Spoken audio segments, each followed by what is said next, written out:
যদি আপোনাৰ নামত সম্পত্তি ৰেজিষ্ট্ৰিও হৈ যায়, নিজক প্ৰকৃত মালিক বুলি ক'ব নোৱাৰে। সুপ্ৰিম কোৰ্টৰ গুৰুত্বপূৰ্ণ ৰায়। প্ৰকৃত মালিক হ'বলৈ হাতত থাকিব লাগিব এইকেইটা নথি। চেল ডিড, যিয়ে বিক্ৰেতাৰ পৰা ক্ৰেতালৈ সম্পত্তিৰ মালিকীস্বত্ব হস্তান্তৰ কৰে। মাদাৰ ডিড, য'ত গোটেই হিষ্ট্ৰী উল্লেখ থাকে, আগৰ মালিকৰ ডিটেইলছ, কোনে কাক বিক্ৰী কৰিছে, আপোনাৰ তাত কেনেকৈ আহিল। উত্তৰাধিকাৰী সূত্ৰে পোৱা সম্পত্তি যদি হয়, উইল থাকিব লাগিব।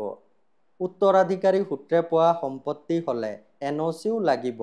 আপোনাৰ ভাই ভনীয়ে দিয়া বা বিক্ৰেতাৰ ভাই ভনীয়ে দিয়া, তেওঁলোকৰ কোনো দাবী নাই বুলি প্ৰমাণ কৰিবলৈ। সম্পত্তিত দখল আছে বুলি দেখাবলৈ পজেশ্যন লেটাৰ লাগিব। Bank transfer slip, cheque agreement আদি থাকিব লাগিব সম্পত্তিৰ বাবে পইচা লেনদেন কৰা প্ৰমাণ কৰিবলৈ। House tax department, utility department, builder বা কলনী এছ'চিয়েশ্যনৰ পৰা NOC লাগিব। ইয়াৰে এটাও নথি যদি হেৰায়, পিছত বিপদত পৰিব। ৰীলটো শ্বেয়াৰ কৰিব। ধন্যবাদ।